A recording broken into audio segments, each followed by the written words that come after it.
새벽 5시. 알람이 울리기도 전에 눈을 떴습니다.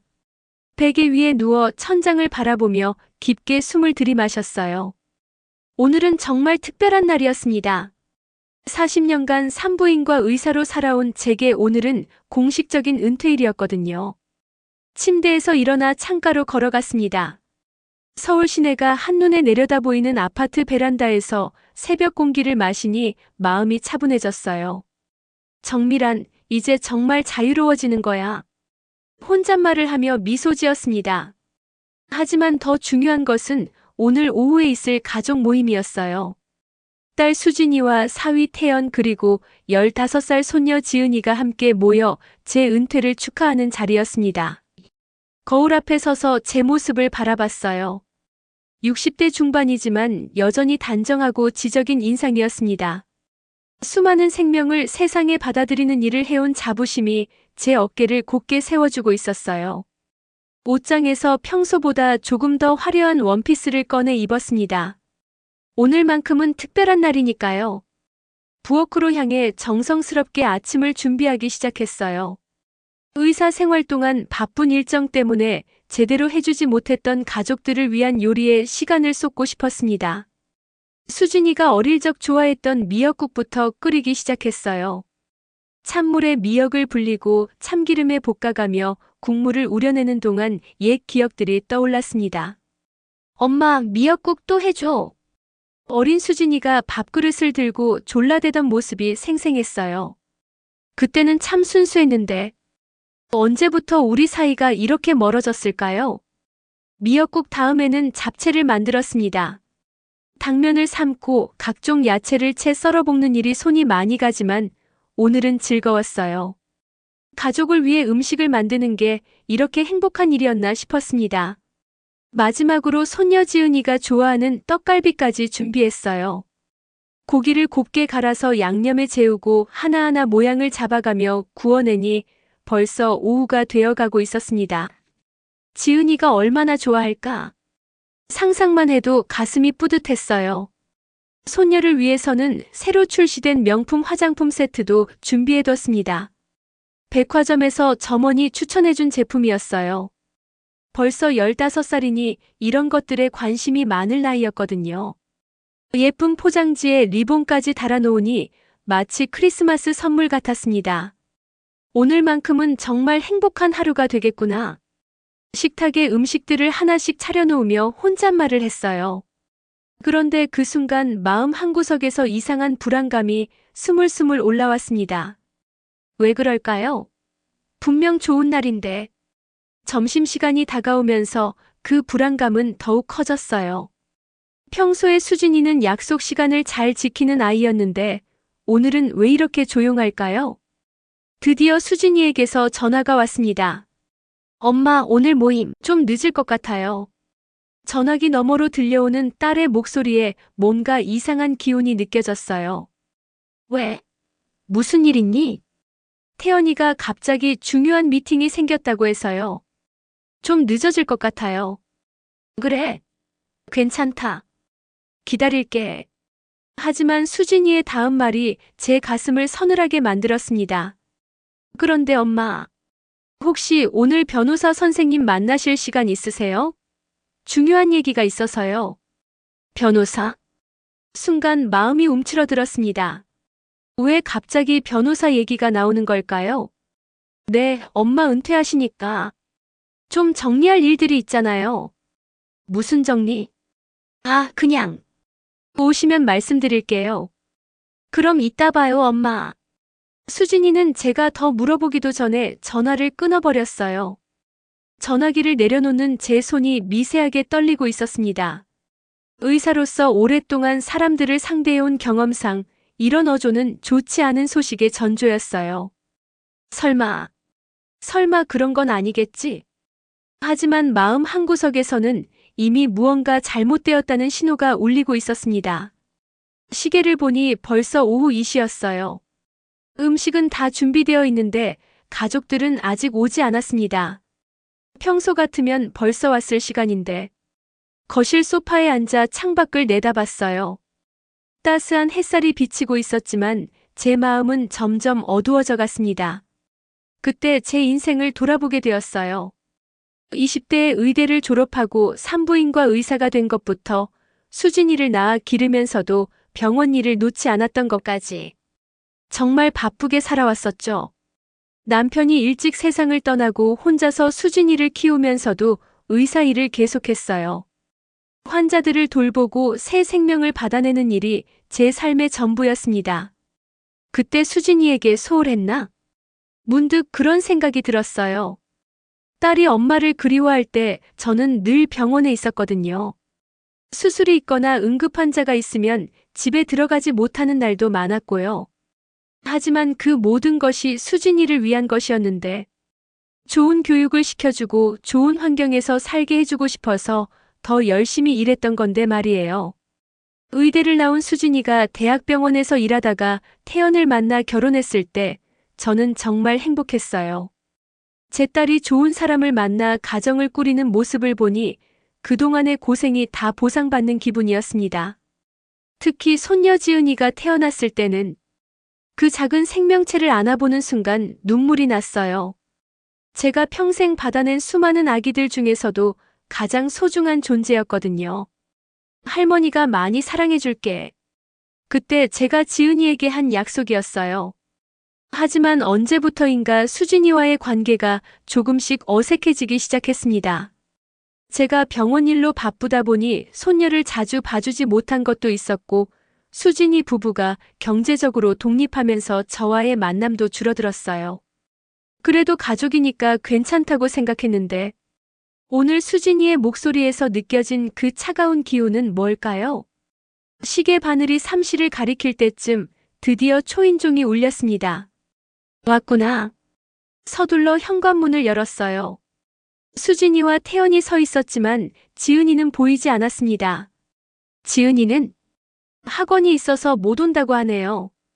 수진이의 대답이 너무 건조했어요. 예전 같으면 엄마 미안해요 정도는 덧붙였을 텐데. 들어와. 음식 다 준비해놨어. 거실로 안내하며 말했지만 두 사람의 표정은 밝지 않았어요. 제가 정성스럽게 준비한 음식들을 보고도 별다른 반응이 없었습니다. 미역국도 끓이고 잡채도 만들고 수진이가 좋아하던 거 다 준비했는데 네, 고생하셨어요. 수진이의 대답에는 감정이 없었어요. 마치 남의 일 대하듯이. 그 순간 제 안에서 뭔가가 툭 하고 끊어지는 느낌이 들었습니다. 앉아. 차라도 한잔 하자. 세 사람이 소파에 앉았지만 분위기는 어색하기만 했어요. 평소 같으면 이런저런 이야기로 시끄러웠을 텐데 오늘은 이상하게 조용했습니다. 수진이와 태연이 서로 눈짓을 주고받는 모습이 보였어요. 뭔가 미리 계획된 일이 있는 것 같았습니다. 엄마. 드디어 수진이가 입을 열었어요. 앉으세요. 중요한 얘기가 있어요. 그 순간 수진이의 어조가 완전히 바뀌었습니다. 따뜻한 딸이 아니라 차가운 의사의 목소리였어요. 마치 병원에서 환자 가족에게 나쁜 소식을 전할 때처럼 제 심장이 빠르게 뛰기 시작했습니다. 무슨 얘기? 엄마의 은퇴를 축하하는 의미에서 그동안 엄마가 혼자 관리하시던 재산들을 좀 더 체계적으로 관리하는 게 어떨까 해서요. 재산 관리? 순간 머리가 하얘졌습니다. 오늘 모임이 제 은퇴를 축하하기 위한 자리가 아니라는 걸 깨달았거든요. 태연이 조심스럽게 서류 뭉치를 꺼내며 말했어요. 어머니, 이제 은퇴하시니까 재산 관리가 복잡하실 거 아니에요? 제 눈앞에 펼쳐진 서류들을 보는 순간 온몸에 소름이 돋았습니다. 이게 뭐예요? 이게 뭐니? 제 목소리가 떨리고 있었어요.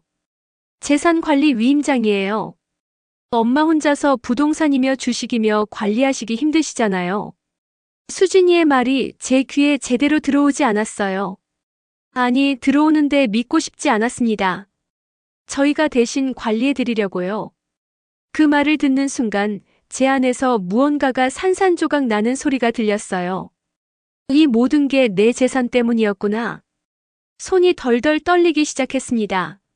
40년간 밤낮 없이 일해서 모은 재산에 이런 식으로 달라고. 잠깐만. 저는 서류를 자세히 들여다봤어요. 의사로 살면서 쌓아온 모든 재산을 딸 부부에게 위임하는 내용이었습니다. 강남의 병원 건물, 아파트 3채, 그리고 수십억의 주식과 예금까지. 숨이 막혔어요. 수진아. 제가 딸의 이름을 부르는 순간 수진이의 표정에서 모든 것을 읽을 수 있었습니다. 미안함도 죄책감도 없었어요. 오직 간절함만 있었습니다. 제 재산에 대한 간절함이. 그제야 깨달았어요. 오늘 이 자리가 왜 마련되었는지, 왜 지은이가 오지 않았는지, 왜 변호사 얘기가 나왔는지. 모든 퍼즐이 맞춰지는 순간이었습니다. 제 인생이 흔들리기 시작했어요. 서류를 다시 한번 천천히 들여다봤어요. 손이 떨려서 글자가 제대로 보이지 않았지만 핵심 내용만큼은 분명했습니다. 제 모든 재산을 딸 부부에게 위임한다는 내용이었어요. 수진아, 이게 무슨 뜻이니? 제 목소리가 간신히 나왔어요. 엄마, 시대가 많이 바뀌었어요. 디지털 자산 관리며 세금 최적화며 엄마 혼자서는 손해보실 일이 많아요. 수진이의 말투가 완전히 달라져 있었어요. 따뜻한 딸의 목소리가 아니라 차가운 사업가의 목소리였습니다. 하지만 제 눈에는 딸의 진짜 속내가 보였어요. 서류 곳곳에 숨겨진 조항들, 그리고 무엇보다 딸 부부의 급박한 표정이 모든 것을 말해주고 있었습니다. 이건 내가 바보가 되라는 얘기구나. 그 말이 저도 모르게 입 밖으로 나왔어요. 엄마, 왜 그렇게 생각하세요? 저희가 엄마를 위해서 하는 일인데. 수진이의 눈이 차갑게 번뜩였어요. 마치 거짓말이 들킨 사람의 눈빛이었습니다. 위에서 제 목소리에 차가운 기운이 스며들었어요. 40년간 의사 노릇하면서 바보는 아니야. 이 서류가 뭘 의미하는지 다 안다. 그때 태연이 급하게 나섰어요. 그의 얼굴에는 절박함이 가득했습니다. 어머니, 저희 사업이 조금 어려운 건 사실이에요. 드디어 진실이 나오기 시작했어요. 하지만 이번 기회만 넘기면 대박이 날 텐데. 은행에서 대출을 안 해주니까 어머니 재산을 담보로. 담보. 그 한마디가 제 가슴을 관통했어요. 저는 벌떡 일어났습니다. 의사로서 수많은 위기 상황을 헤쳐온 제 침착함이 돌아왔어요.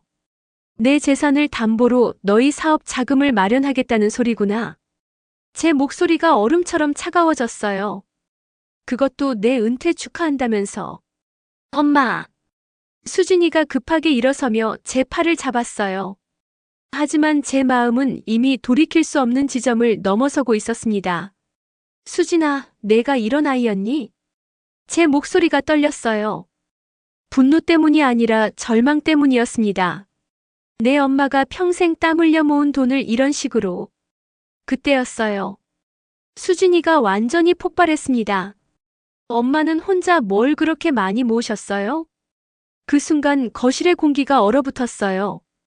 가족도 제대로 돌보지 않고 병원에만 매달려 사시면서 수진이의 진심이 터져나온 것이었어요. 그동안 억눌렀던 모든 감정이 한순간에 쏟아져 나왔습니다. 저 어릴 때 엄마가 어디 있었어요? 늘 병원이었잖아요. 제 심장이 쿵하고 내려앉는 느낌이었어요. 학교 행사에도 안 오고 아플 때도 간병인 불러주고. 수진이의 목소리가 점점 높아졌어요. 그러면서 이제 와서 가족 타령이에요? 그 말들이 제 가슴에 비수처럼 박혔습니다. 저는 그제야 모든 것을 깨달았어요. 딸에게 저는 사랑받는 어머니가 아니라 그저 이용당할 자산 관리자에 불과했던 것입니다. 수진아. 제가 딸의 이름을 부르자 수진이의 표정이 잠깐 흔들렸어요. 마치 자신이 너무 심한 말을 했다는 걸 깨달은 것 같았습니다. 하지만 이미 늦었어요. 엄마. 제가 너무. 아니야. 저는 고개를 천천히 저었어요. 내 말이 맞아. 나는 정말 나쁜 엄마였지. 제 목소리는 놀랍도록 차분했어요. 오히려 수진이가 더 당황하는 것 같았습니다. 하지만 그 모든 게 너를 위한 거였어. 제가 소파에 다시 앉으며 말했어요. 좋은 교육받게 해주려고, 좋은 환경에서 살게 해주려고. 태연이 조심스럽게 끼어들었어요. 어머니, 저희도 그 마음 충분히 이해해요. 그러니까 이제는 그 대가를 받겠다는 거지. 제가 태연을 똑바로 바라보며 말했어요. 내가 평생 모은 돈으로 너희 사업 살리겠다는 거고. 태연의 얼굴이 빨갛게 달아올랐어요. 그게 아니라. 그럼 뭐야? 제 목소리에 날카로운 기운이 섞였어요. 내가 의사라고 해서 바보는 아니야. 이 서류 어디에도 내 권리는 없어. 오직 너희가 내 재산을 마음대로 할 수 있는 권한만 있지. 수진이가 다시 급하게 나섰어요. 엄마, 오해하지 마세요. 저희가 엄마를 속이려는 게 아니라. 그럼 뭐야? 내 돈이 필요해서 온 거 아니야? 그 순간 수진이의 표정이 완전히 굳어졌어요. 더 이상 변명할 여지가 없다는 걸 깨달은 모양이었습니다. 네, 맞아요. 드디어 진실이 나왔어요. 저희 정말 급해요. 태연이 사업이 망하면 어쩌겠어? 다시 시작하면 되잖아. 제 말에 태연이 버럭 소리를 질렀어요. 어머니는 모르세요. 저희가 얼마나 힘든지. 힘들면 내 돈을 가져가도 된다는 거야. 제가 일어서며 말했어요. 너희가 힘든 건 너희 문제야. 내가 왜 그 책임을 져야 해? 거실이 완전히 조용해졌어요. 세 사람이 서로를 바라보는데 그 침묵이 모든 것을 말해주고 있었습니다. 결국 수진이가 입을 열었어요. 엄마, 저희가 엄마 자식이잖아요. 그 말을 듣는 순간 제 안에서 마지막 희망의 끈이 끊어지는 소리가 들렸어요. 자식? 저는 쓴웃음을 지었어요. 자식이면 부모 돈 뜯어가도 되는 거야? 뜯어간다니요. 저희가 관리해드린다는 거예요. 수진이의 목소리가 다시 높아졌어요. 그래, 관리해준다고. 고마워. 제가 서류를 집어들며 말했어요. 하지만 이 서류에는 사인 안 해. 그 순간 태연이 벌떡 일어났어요. 어머니, 저희 정말 죽을 지경이에요. 그럼 죽어. 제 입에서 차가운 말이 나왔어요. 내가 왜 너희를 살려야 해? 수진이의 얼굴이 하얗게 질렸어요. 엄마, 정말 그러실 거예요? 응. 정말이야. 저는 서류를 바닥에 던져버렸어요. 이제 돌아가. 제 목소리는 의사가 환자에게 내리는 최종 진단처럼 단호했습니다. 수진이와 태연이 어쩔 줄 몰라 하며 서 있었어요. 아마 이런 상황을 예상하지 못했던 것 같았습니다. 엄마, 나가. 저는 현관문을 가리켰어요. 다시는 내 앞에 나타나지 마. 그제야 두 사람이 황급히 짐을 챙겨 나갔어요. 문이 닫히는 소리가 들리자 저는 그제야 소파에 주저앉았습니다. 제 인생이 완전히 바뀌는 순간이었어요. 딸 부부가 돌아간 후 저는 혼자 남겨진 거실에 앉아 있었어요. 정성스럽게 준비한 음식들이 그대로 남아 있었습니다. 미역국은 이미 식어버렸고 잡채도 차갑게 굳어 있었어요. 손녀를 위해 준비한 예쁜 선물 상자도 쓸쓸히 놓여 있었습니다. 하지만 저는 울지 않았어요. 눈물이 나올 것 같았지만 그보다는 차가운 분노가 제 마음을 지배하고 있었습니다. 정밀한, 이제 정신 차려. 혼잣말을 하며 천천히 일어났어요. 40년간 의사로 살아오면서 수많은 어려운 결정들을 내려왔던 제가 아니었나요? 이번에도 마찬가지였습니다. 감정에 휘둘리지 않고 냉정하게 판단해야 했어요. 그들이 원하는 게 제 재산이라면 그 재산이 어떻게 될지도 제가 정할 수 있었습니다. 다음 날 새벽 6시. 평소보다 일찍 일어나 씻고 단정하게 옷을 차려입었어요. 오늘 할 일이 많았거든요. 가장 먼저 향한 곳은 제 개인 병원이었습니다. 은퇴했지만 아직 제 이름으로 된 병원이 있었어요. 후배 의사 민호에게 임대를 주고 있던 곳이었습니다. 선생님, 갑자기 웬일이세요? 민호가 놀란 표정으로 저를 맞았어요. 아직 오전 8시도 안 된 시간이었거든요. 민호야, 병원 매각 건 어떻게 생각해? 민호의 얼굴이 순간 굳어졌어요. 갑자기 왜 그런 말씀을? 혹시 무슨 일이 있으신 건가요? 내 인생을 정리하고 싶어서 그래. 제 목소리는 수술실에서의 그것처럼 차분하고 단호했어요.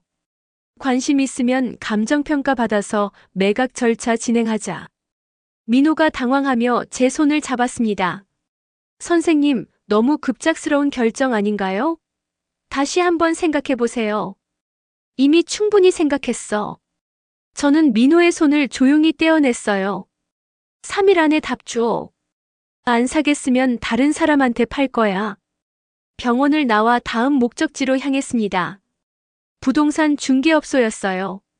어머님 정말 다 파시겠다는 건가요? 부동산 중개업자가 믿을 수 없다는 표정으로 물었어요. 강남 아파트 세 채를 한꺼번에요? 응, 다 팔아. 제가 담담하게 대답했어요. 빨리 팔 수 있는 시세로 내놔. 시간이 없어. 하지만 그러면 시세보다 낮은 가격에. 상관없어. 빨리 현금화하는 게 중요해. 중개업자가 고개를 저으며 말했어요. 혹시 사기라도 당하신 건 아닌가요? 요즘 노인분들 상대로 하는 보이스피싱이. 사기. 제가 쓴웃음을 지었어요. 사기는 맞지. 하지만 사기꾼은 내가 생각했던 사람이 아니야. 이어서 증권회사로 향했습니다. 선생님, 주식을 다 파신다고요? 담당 직원이 깜짝 놀라며 물었어요. 네, 전부 다요. 하지만 지금 시세가 좋아서. 조금만 더 기다리시면. 지금 당장 팔아주세요. 제 목소리에는 타협의 여지가 없었어요. 마지막으로 은행에 들렀습니다. 정밀한 선생님, 정말 예금을 다 해지하시겠다는 건가요? 은행 지점장이 걱정스럽게 물었어요. 이 나이에 왜 이런 결정을? 혹시 사기라도 당하신 건 아니세요? 그 말을 들으니 웃음이 나왔어요. 사기 맞아요. 그런데 사기꾼이 누군지 알고 있어요. 지점장이 의아한 표정을 지었어요. 그럼 왜 돈을 빼시는 건가요? 제대로 된 처방을 내리려고요. 처방요? 네, 마지막 처방이에요. 모든 절차를 마치고 집으로 돌아오니 벌써 저녁이었어요. 핸드폰에는 수진이에게서 온 부재중 전화가 7통이나 있었습니다. 문자도 여러 개 와 있었어요. 엄마, 전화 좀 받으세요. 우리 다시 얘기해요. 제발 연락 주세요. 하지만 저는 전화를 받지 않았어요. 대신 변호사 사무실에 전화를 걸었습니다.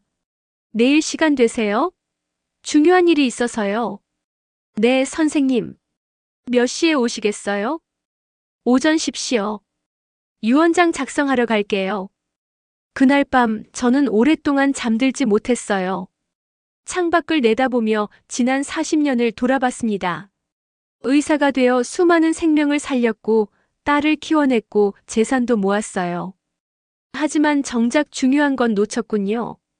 진짜 가족의 의미를. 다음 날 오전 10시 변호사 사무실. 어떤 내용으로 유언장을 작성하시겠어요? 젊은 여성 변호사가 정중하게 물었어요. 제 모든 재산 중 30%는 의료진 장학재단에 기부하고 싶어요. 네, 알겠습니다. 30%는 미혼모 지원센터예요. 변호사가 꼼꼼히 메모하고 있었어요. 나머지 30%는 제 손녀 지은이에게 신탁으로 설정해 주세요. 신탁이요? 네, 지은이가 30세가 될 때까지는 절대 인출할 수 없도록 하고. 제가 잠깐 멈춰서 심호흡을 했어요. 그 부모들이 절대 관여할 수 없도록 법적 장치를 철저히 해주세요. 그럼 따님에게는 어떻게 하시겠어요? 굶어 죽지 않을 정도만 남겨주세요. 10%면 충분할 거예요. 변호사가 잠깐 멈춰서 저를 바라봤어요. 정말 이렇게 하시겠어요? 한 번 더 생각해 보시는 게. 이미 충분히 생각했어요. 제 목소리는 단호했습니다. 의사로서 내린 진단이에요. 더 이상 돌이킬 수 없어요. 유언장 작성을 마치고 나오는 길에 제주도 여행사에 들렀어요. 제주도에 작은 집 하나 사고 싶은데요. 어떤 곳을 원하세요? 바다가 보이는 조용한 곳이요. 혼자 살기 좋은. 아, 그럼 서귀포 쪽에 좋은 매물이 있어요. 직원이 사진을 보여주었어요. 작지만 예쁜 집이었습니다. 이걸로 할게요. 보러 가보지 않으셔도 되나요? 괜찮아요. 어차피 새로 시작하는 거니까. 집으로 돌아오니 수진이와 태연이 현관 앞에 서 있었어요. 두 사람의 얼굴은 창백했습니다. 엄마. 수진이가 달려와 제 팔을 잡았어요. 병원 매각한다는 게 정말이에요? 그래. 저는 담담하게 대답했어요. 아파트도 다 내놨고 주식도 다 팔았어. 태연이 다급하게 말했어요. 어머니, 제발 다시 생각해 주세요. 저희가 정말 잘못했어요. 이제 늦었어. 저는 두 사람을 지나쳐 현관문을 열었어요. 엄마, 제발. 수진이가 울먹이며 매달렸지만 저는 문을 닫아버렸습니다. 그리고 혼자 중얼거렸어요. 이제 진짜 내 인생의 시작이야. 일주일이 지났어요. 그동안 수진이에게서 온 전화와 문자는 셀 수 없을 정도였습니다. 하지만 저는 단 한 번도 받지 않았어요. 대신 제 계획을 차근차근 실행해 나갔습니다. 병원 매각 계약서에 사인을 했고 아파트 세 채도 모두 팔렸어요. 주식과 예금까지 모든 재산이 현금으로 바뀌었습니다. 통장 잔고를 확인하는 순간 제 마음이 이상하게 후련해졌어요. 이제 정말 자유로워졌구나. 그때 현관 초인종이 울렸습니다. 또 수진이겠지 싶어서 나가지 않으려 했는데 목소리가 달랐어요. 할머니, 저예요, 지은이에요. 손녀의 목소리였습니다. 제 가슴이 쿵 하고 뛰었어요. 지은이만큼은 다를 거라고 생각했거든요. 문을 열자 15살 손녀가 눈물을 글썽이며 서 있었어요. 할머니, 지은아 어떻게 왔니? 엄마가 할머니랑 싸웠다고 해서. 지은이가 조심스럽게 말했어요. 할머니, 우리 집 좀 도와주세요. 그 말을 듣는 순간 제 마음이 무너져 내렸어요. 결국 지은이도 마찬가지였구나. 지은아, 내 엄마가 뭐라고 했니? 할머니가 우리를 도와주지 않으면 우리 집이 망한다고. 지은이의 목소리가 점점 작아졌어요. 할머니, 우리 정말 어려워요. 아빠가 매일 한숨만 쉬고 제 안에서 마지막 희망이 사라지는 소리가 들렸어요. 손녀까지도 돈 때문에 저를 찾아온 거였습니다. 지은아, 앉아. 저는 지은이를 거실로 안내했어요. 할머니가 물어볼게. 내가 정말 하고 싶은 말이 뭐니? 지은이가 고개를 숙였어요. 할머니, 정말 미안해요. 뭐가? 엄마가 꼭 이렇게 말하라고 했어요. 지은이의 눈에서 눈물이 뚝뚝 떨어졌어요. 하지만 저는 할머니 돈이 필요한 게 아니에요. 그냥 할머니가 보고 싶었어요. 그 순간 제 마음이 조금 누그러졌어요. 지은아, 할머니가 말해줄게. 저는 지은이의 손을 잡았어요. 할머니는 이제 다른 곳으로 갈 거야. 어디로요? 제주도. 바다가 보이는 작은 집에서 살 거야. 지은이의 눈이 커졌어요. 왜요? 우리 때문이에요? 아니야, 지은아. 할머니가 새로운 인생을 살고 싶어서야. 저는 지은이를 꼭 안아주었어요. 지은아, 할머니가 내게 선물을 하나 줄게. 선물이요? 응. 하지만 내가 30살이 될 때까지는 열어볼 수 없는 선물이야. 지은이가 의아한 표정을 지었어요. 그게 뭐예요? 나중에 알게 될 거야.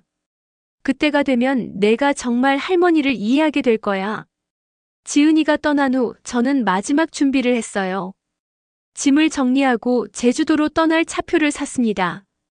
그 다음날 오후 예상했던 대로 수진이와 태연이 다시 찾아왔어요. 이번에는 정말 절박한 표정이었습니다. 엄마, 제발 문 열어주세요. 수진이가 현관문을 두드리며 울부짖었어요. 저희 정말 잘못했어요. 한 번만 용서해주세요. 태연의 목소리도 들렸어요. 어머니, 저희 사업이 완전히 망했어요. 집까지 압류당할 수도 있어요. 하지만 저는 문을 열지 않았어요. 대신 인터폰으로 말했습니다. 수진아, 마지막으로 할 말이 있어. 엄마, 제발 문 열어주세요. 듣기만 해. 나는 이미 모든 걸 정리했어. 제 목소리는 차분했어요. 내가 원하던 대로 내 재산은 모두 없어졌어. 엄마, 그게 무슨. 하지만 내게 준 건 아니야. 그 순간 밖에서 완전히 조용해졌어요. 내 재산은 정말 도움이 필요한 사람들에게 갔어. 그리고 지은이를 위해서는 따로 준비해뒀고. 엄마. 수진이의 목소리가 떨리고 있었어요. 이제 너희들끼리 해결해. 내가 도와줄 수 있는 건 이게 다야. 엄마, 제발. 우리 죽을 지경이에요. 그럼 죽어라. 제 입에서 차가운 말이 나왔어요. 아니면 다시 일어서든지. 내 선택이야. 밖에서 더 이상 소리가 들리지 않았어요. 한참 후에야 발걸음 소리가 멀어지는 게 들렸습니다. 그날 밤 저는 오랫동안 창밖을 바라봤어요. 40년간 의사로 살면서 수많은 처방전을 써왔습니다. 환자들을 치료하기 위해서요. 하지만 이번에는 달랐어요. 저 자신을 위한 마지막 처방전이었습니다. 다음 날 아침 일찍 저는 제주도행 비행기에 몸을 맡겼어요. 작은 가방 하나만 들고서요. 창밖으로 서울이 점점 작아지는 모습을 보며 생각했어요. 이제 정말 끝이구나. 비행기가 제주도에 도착했을 때 따뜻한 바람이 제 얼굴을 스쳤어요. 새로운 시작의 바람이었습니다. 부동산에서 열쇠를 받고 제 새로운 집으로 향했어요. 작지만 예쁜 집이었어요. 창문을 열면 푸른 바다가 한눈에 들어왔습니다. 여기서 새로 시작하는 거야. 저는 짐을 정리하며 혼잣말을 했어요. 그때 핸드폰에 문자가 하나 왔어요. 민호에게서였습니다. 선생님, 병원에서 찾아오신 분이 있어요. 수진 씨인데. 정말 안 만나시겠어요? 저는 문자를 삭제해버렸어요. 대신 창밖 바다를 바라보며 깊게 숨을 들이마셨습니다. 파도 소리가 제 마음을 진정시켜 주었어요. 이제 진짜 내 인생이야. 저는 새로운 집의 작은 책상에 앉아 일기를 쓰기 시작했어요. 오늘부터 정밀한의 새로운 인생이 시작됩니다. 첫 줄을 쓰는 순간 제 마음이 정말로 자유로워지는 느낌이었어요. 40년간 의사로서 다른 사람들을 치료해왔지만 이제는 저 자신을 치료할 시간이었습니다. 그리고 그 처방전은 이미 완성되어 있었어요. 나를 위해 내 방식대로 존엄하게 살 것. 바다가 제게 속삭이는 것 같았어요. 이제 정말 자유로워졌다고. 제주도에서의 첫 아침이었어요. 새벽 6시 파도 소리에 눈을 떴습니다. 서울에서 듣던 자동차 소리 대신 바다의 리듬이 제 하루를 깨웠어요. 창문을 열자 시원한 바닷바람이 얼굴을 스쳤습니다. 정말 아름답네. 혼잣말을 하며 깊게 숨을 들이마셨어요. 40년 만에 처음 느끼는 진정한 평화였습니다. 간단히 씻고 산책을 나갔어요. 마을 사람들이 하나둘 눈을 뜨는 시간이었습니다. 안녕하세요. 지나가던 할머니 하나가 밝게 인사했어요.